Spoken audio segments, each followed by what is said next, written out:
You're going to love this conversation with Dion Glover. At least I hope you do, because we had a lot of fun with it.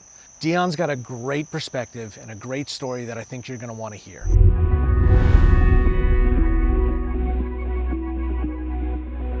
So we're talking today with Dion Glover, the Chief Operating Officer of Norfolk By Boat. Dion, we've been friends for, I feel like, coming up on 8 years. Yeah. Since I was working in a shipyard and you brought one of your Norfolk ferries in there. Had a rough start, I think, a couple times. We did, but we worked through it. It's all working out now.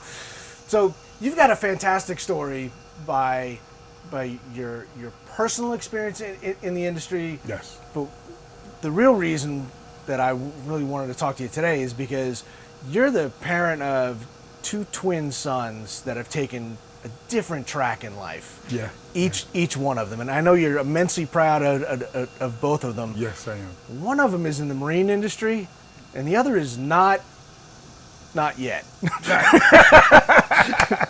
And I think what we're trying to accomplish with this podcast is reaching parents and teachers, people like you that have got kids that are trying to decide what do they want to do. Right.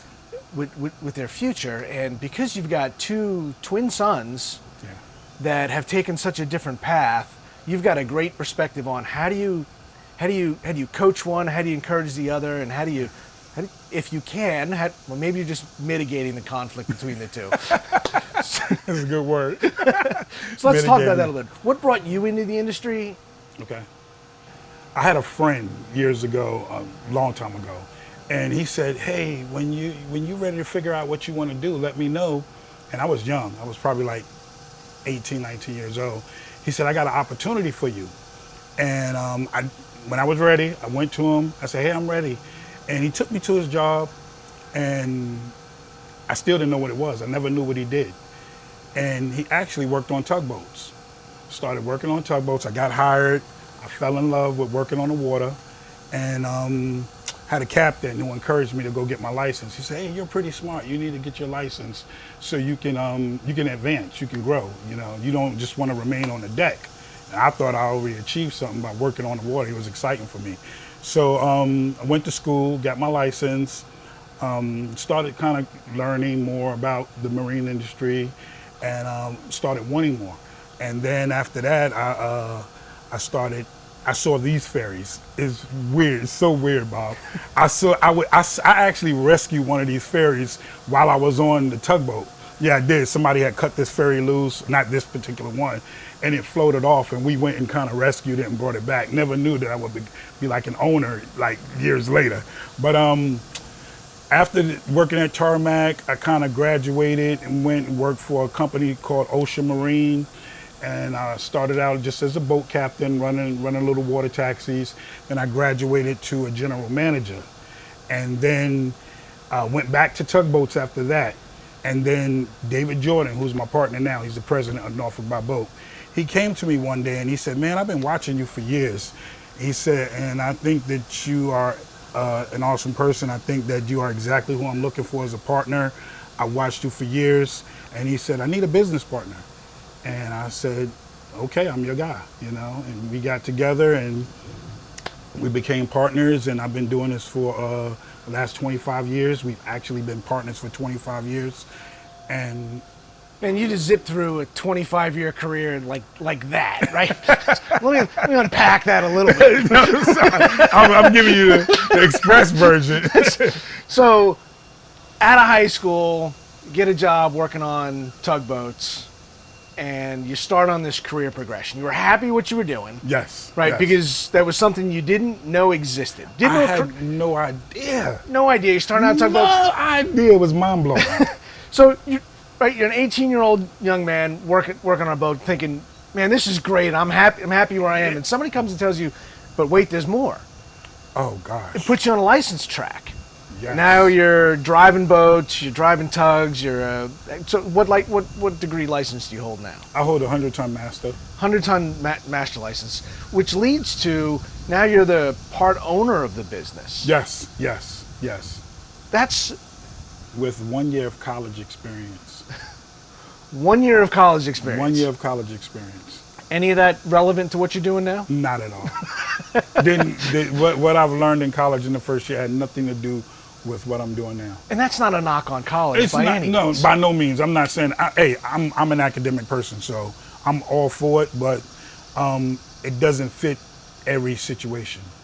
Sure. The college profile doesn't fit every situation or every student coming out of high school.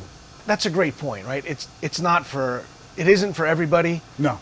And it may not be for everybody right now, but there's no reason why somebody couldn't go back after they found an interest in something. Because you've had continuing education. Yes. It's not saying that education stops after high school. Absolutely. Because a lot of study involved in getting a professional license. Yeah, and then, you got your radar endorsement, you got your marine radio operator's permit, and if you want to continue to grow, like say if you want to graduate from ferries to ships, you can go get a 200-ton on unlimited license. It requires more schooling. So that's one of the things we've been talking about is there are multiple paths available to people, and finding that thing that you're interested in. Because I can think of a bunch of offshoots from your story where it could have been a time to go back, get an associate's degree, get a bachelor's, go get a master's if necessary. But when you're now in business for yourself, might it have been helpful to have a business degree? Could be, maybe, for some people, not for everybody, but having that option, right? We never want to say, hey, you don't need to go to college. Yeah, that's not the message that I'm communicating. I'm a firm believer of on-hands training. That is the business, operational stuff. I think on-hands training is the absolute best way to advance. And certainly we're having this conversation today, but even more importantly, you've had this conversation over and over again at the dinner table. Yeah, absolutely. so having two twin sons, you got one who's a football star and he's #1 player in the country. He skipped his senior year in high school. He completely skipped his senior year during COVID. An academic stud who's going to play football. He's hopefully next year after the season, he'll be going first round in the NFL. Then his twin brother is also a football player, but he doesn't have the passion for it that Tony has. And so he's not sure what he wants to do. And he's not sure if he wants to go to college and wrestle or just kind of go to college or if he wants to work. And so there was a struggle, through high school a little bit about, Tony was, okay, this is what I want to do. But Tino, he wasn't sure. So we went and visited schools all after he graduated, and we did all of that. And it wasn't for him. And I said, hey, listen, I'm going to support you no matter what you want to do, period. I'm going to help you cultivate it. I'm going to pour into it. If that's what you want to do, I'm there. But if you don't know what you want to do, there's an opportunity on the ferries for you, and you can actually have a career and make a life and make a good living, if that's what you want to do. And I know his gift is his work ethic. And so, he's been growing up on the boats. He's seen them. He's been on them 1,000 times, but actually inviting him in and him actually working and becoming a deckhand, he actually got a passion for it. And then he said, I think I want to be a merchant marine. I want to be a merchant seaman, had his sea time. And this is kind of a family business for you. Yes, right? It absolutely is. So what a great story, and I think so important for our audience to hear is that how you manage that conversation with kids that have got two very different interests in different paths, because I'm sure there had to be a little conflict, a little tension between the two of them. There was absolute conflict between the two, because when you got an athlete, all you ever hear is, you're gonna make millions of dollars, you're gonna make millions of dollars, you're gonna do this, you're gonna do that. And then I just personally believe that you have to expose people to this type of industry, the marine industry. This is not something that you just you get up, you walk around and you see the mailman, or you see the bus driver, or the electrician, or the construction worker. The marine industry is different. You've got to be exposed to this. And I think that once you're exposed to it, which was in Tino's case, he actually fell in love with it. opposed to saying, am I going to ever make as much money as my brother if he makes it to the NFL? Will I be able to really provide a decent living for my family, and maybe help my community? Those were questions in his head, So when he started to work with us, he started to see, whoa, I'm making some really good money out of high school. I'm bringing home $1,000, $1,500 every week. This is great money for me. And he's working, and now he wants to grow. Said, I might want to do this. Well, do you want to become a captain? We'll send you to school. Well, I want to do what Uncle Francisco does. He's on a ship. He wants to go to MSC. Okay. Francisco's your brother, right? Yes. He's working for the Military Sea Lift Command. Yes. So the big gray Navy support ships that are going out, getting them beans and bullets and fuel, right? And guess where he started? Right here.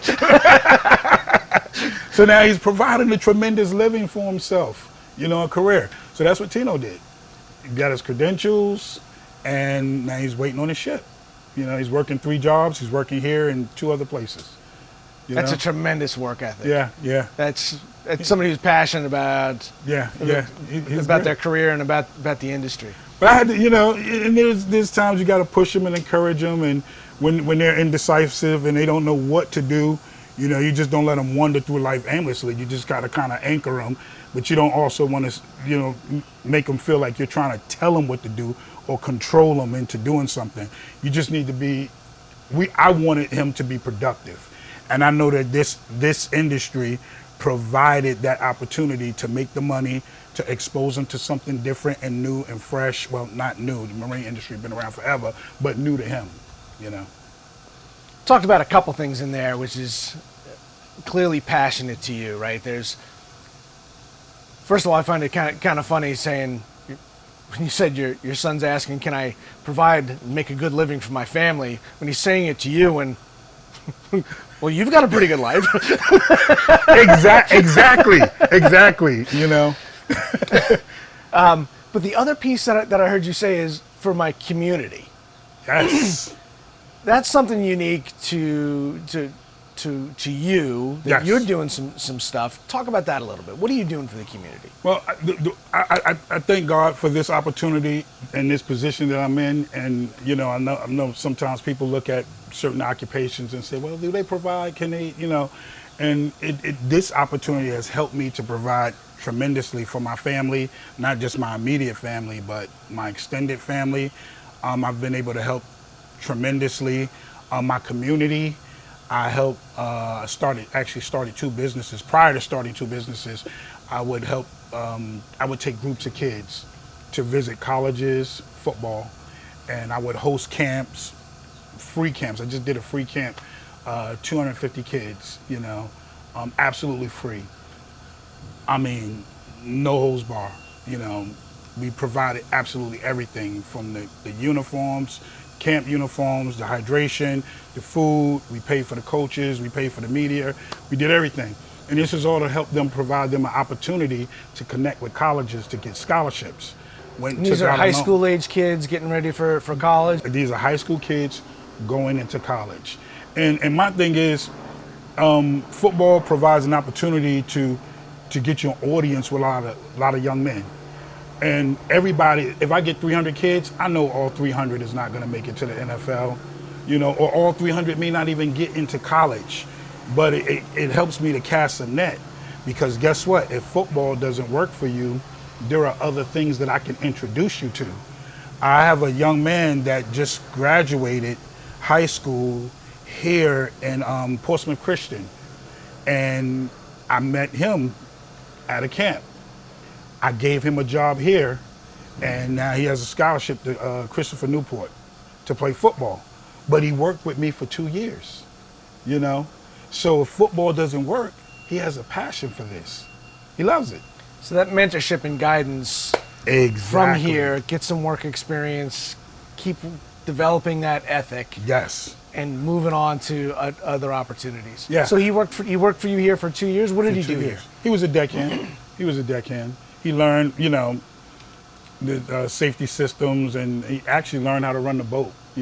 Just wasn't licensed, but that's one of the requirements as a deckhand, we call it a captain incapacitated drill.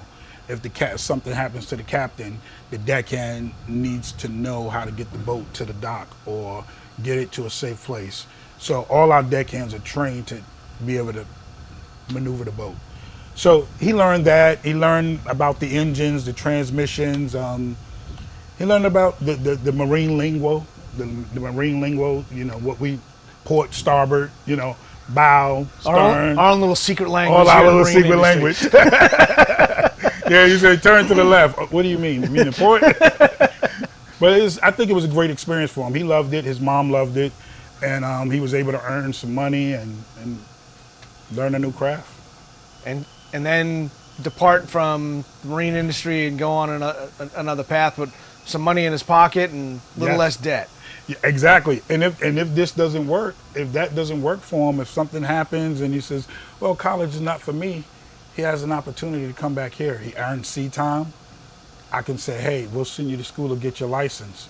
You come here, you get your license, you work for us for a year and a half. That's the goal, to grow. And you're telling our story there, right? Like where you start does not define where you end up. No. And there's so many different branches that you can go off from this industry. And the licensing, that professional credentials is so important to this industry. They're not easy to get though. We were talking a little bit before the camera started rolling about attracting people to this industry and hooking them young. Not tricking them into the industry, but showing them the opportunity because, hey, if you don't come down to the waterfront, you don't know the ferries here, you don't know the career that's there. Yes. But you've talked about having young men and women come down, get exposure to it, and then understanding, hey, there's opportunities they didn't know existed previously, and you're sending them back to school. We actually pay for, if we get deckhands to come in, we actually, if they have a desire to want to grow in the industry and advance, we'll pay for them to go to school. We have a program where we actually pay for their schooling. That's incredible, right? Because everybody looks for fringe benefits when they go and apply for a job, and you're very open about it. If you come work here, if you like this, we will put you through the credentialing process to keep growing your license and keep advancing, which is really pretty unlimited. They literally call it an unlimited license. Yeah. And I think that's important. You said something earlier. We was talking earlier, and you had an analogy at the shipyard about a welder, and he's an older guy, and he has all this knowledge and wisdom about the profession, and then you got the super young guys, but there's a gap between the older guys and the younger guys, and once that older guy retires, like, who's there to pass the information on? Like, we're missing an entire generation of workers in any industry. And so in regards to the marine industry, if we don't help facilitate to grow captains in this industry, we lose it. Can't sustain the industry. You cannot sustain. That's one of the hardest things, the problems that we have now, Bob, is we have a hard time finding qualified workers, people that hold credentials. So we have to encourage it. If we don't encourage it, if we don't cultivate it, if we don't push it, we'll be the old people with the wisdom, and we'll miss an entire generation, and then there'll be young people who don't know what to do. Some of those challenges might be getting addressed now. There seems like there's a little more enthusiasm and a little bit more interest.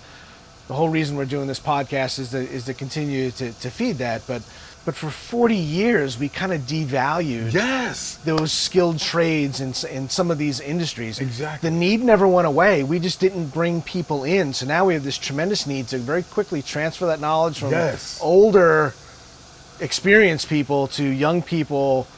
And we got to transfer that quickly because we don't have the people with 10 or 20 or 30 years of experience. That's right. As the people with 40 years are about to exit the industry. What we were talking about earlier, like where our location is. Nobody's gonna walk down here and say, oh, there's a ferry, I wanna get on the ferry. You've got to bring it to them. You've got to provide an opportunity and say, hey, look, we have a program.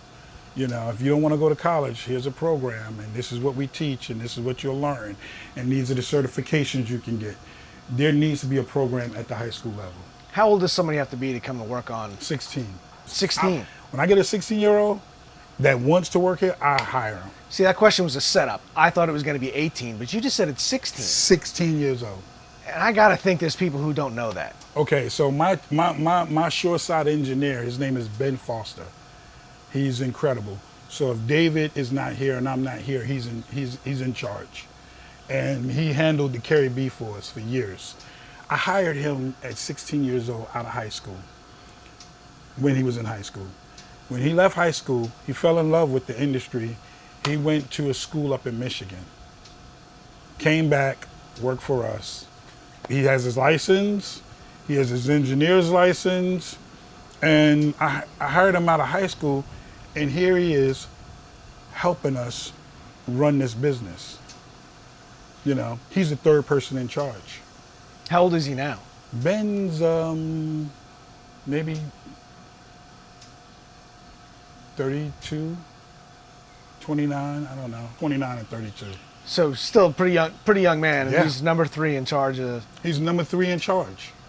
He's number 3 in charge. He started at 16. He started at 16. How much fun would that be to be a deckhand on this in the summertime, just making the run back and forth? Because you get to meet people. Yeah. Pretty cool run between Norfolk and Portsmouth. Yeah, a little 5-minute run. Still get to see some stuff, right? Yeah. Ball games, you get to make the run over there. That's got to be entertaining with people. That's fun. You get to meet a lot of people. You meet a lot of people. We get a lot of politicians that ride. We deal with the Coast Guard all the time. We deal with the FBI.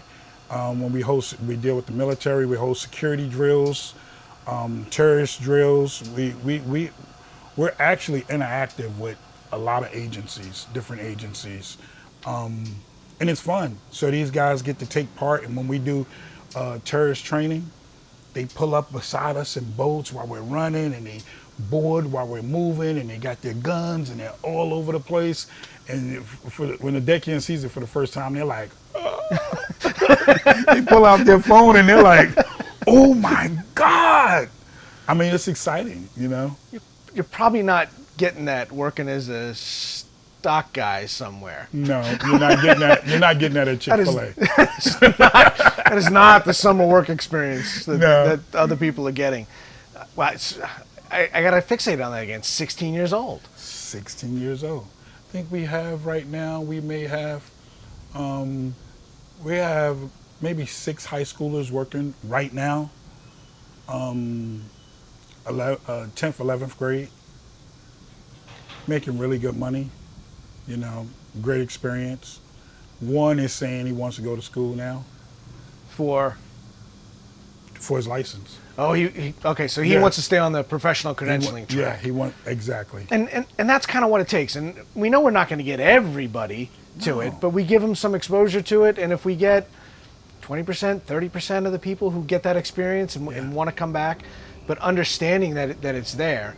And I tend to agree, right? We need to get people, if we want young people to come into the industry, we got to introduce it to them early before they pick something else. Yes. And there's so much to do here. I mean, we're sitting here on one of your ferries. We've got a major marine industry right across the way. We've got one right next door, and people don't know that the opportunities are there. And if we don't introduce it to them young, they have chosen something else. And too often in this region, they pick something else that's somewhere else. Let's go back and talk about work ethic. And so it's going to be a personal experience. It won't fit for everybody, and it's kind of like asking for parenting advice. But you've been pretty successful at it in your family. Yeah. What worked? Well, I think illustration is the best thing, the best teacher. Illustration. If your children see you, you know, winging it, you know, lazing around, playing a video game all day, you know, sleeping in late, not getting up. If they see you, if they grow up see you doing that, that doesn't create a really good picture or example for work ethic. It doesn't. But if your children see you up early, working all day, hear you on the phone talking business, actually demonstrating it, not just preaching it to them. You need to get out and work and get a job. If they actually see you like being an illustration of what it means to go out there and work and to care about what you do, you know, you want to contribute to your community, period. You want to build something that means something. If they see you do that with passion, they'll do it. They'll do it. They, you know, children want to emulate their parents, children emulate their parents whether they want to or not. You know what I'm saying? And if you put out a bad illustration, they'll pick it up and they'll become bad. If you put out great illustrations, they'll pick it up. So in all the other mentoring programs you do with the football camps and things, do you find that formula is transferring successfully that way? Yes, absolutely. Oh my goodness. I get so many parents and kids asking advice based on what I have illustrated, what I've been through, what they've seen me go through in sports and in business. Because I'm transparent about the business just as much as I am the sports on my platform. So they see it all. So they'll ask, you know. I've had parents say, hey, can my son come work for you? So we were talking about mentorship and attracting people to the industry. What do you think that is? What's unique about this that draws people and draws them to the industry and makes them want to stay once they're here? The uniqueness of the job, of the marine industry. I mean, it's not an everyday job, and it's not something that is easily accessed. You know what I'm saying? You can go and get an application at Chick-fil-A or McDonald's and, you know, a dime a dozen, you know, but the marine industry is different. You got to kind of be coached into this. You know, it's not something that you can just kind of pick up walking down a block. And I think people are attracted to the water. They're attracted to the essence of it, you know, being out here, the water, the weather, nature, learning something new about the engines, running a boat. I mean, it's a unique job. It's really not the same every day. I mean, you got a pretty short run between Norfolk and Portsmouth, and you're going to do that run a lot if you're working on the ferry. But that's not the only place you go, right? No. And it's not the only thing you're doing. This, right? It's like you said, you're going to come back here, right, where your office is. You're going to get some experience with the boat being pierside and having to do work here. You're going to go to the shipyard and get some experience. Do you find that's what's interesting and new people coming into the industry like that varied experience? Yeah, they do. You know, I mean, it's not just the operational stuff. I mean, you meet new people. You know, on buses, we always say this. Me and David talk about it all the time.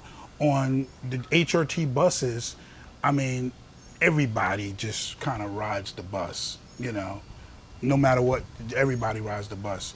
The ferry kind of has a middle class ridership profile. You meet different people, a lot of politicians, a lot of business owners, you know, transit back and forth from Norfolk to Portsmouth, a lot of military. You meet people. And if you wasn't on the ferry, you know, one of the biggest hooks for the military or the Navy is to travel the world. You know, you get on an MSC ship, you can be in Italy, you know, you can be in, you know, Africa or Alaska or anywhere. You can travel the world in this industry. It's absolutely the reason that I joined the Navy. It's incredible, isn't it? Yeah. I mean, it provides a broad stroke, you know, and it's extremely unique. It's fun. If you had our local representatives, if you had our state senators, if you had the mayors of the cities here in front of you, what would you ask for? What would you tell them needs to change to help bring people to the industry, to make things easier to operate, to attract the kind of people into this? What would you ask for? I would ask for a program at the high school level that would introduce and help facilitate growth in this industry. That's what I would ask for, at the high school level. The governor's school program is a pretty good model for this because they already kind of have this. Here in Norfolk, we have the Governor's School for the Arts, which is for the performing arts, musicians, singers, the people who put on the production, the backstage production, all of those things. The other governor's schools, most of them are STEM related.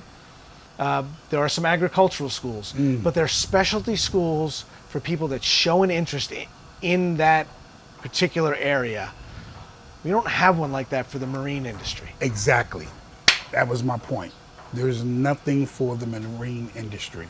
Nothing for the marine industry. There isn't one focused on the primary industry here in the area, which is the marine industry. This area, this is what, the largest natural harbor on the East Coast? I think it's the largest or the second largest natural harbor on the entire East Coast. I mean, we have several ports here. This is a military installation. I mean, why are we not fostering and cultivating and feeding this industry in this area? With a specialty program. Exactly. That people graduate high school ready to go to work in this industry. Exactly. Exactly. Dion, this has been great. Thank you so much for inviting us down here. It's been a great morning to spend having these conversations with you. Happy to do it. You got a tremendous story. Congratulations. No, you're awesome, man. Congratulations to your entire family that's running the Elizabeth River Ferry. Thank you, Bob. I appreciate you having me. Thanks again. Anytime, anytime.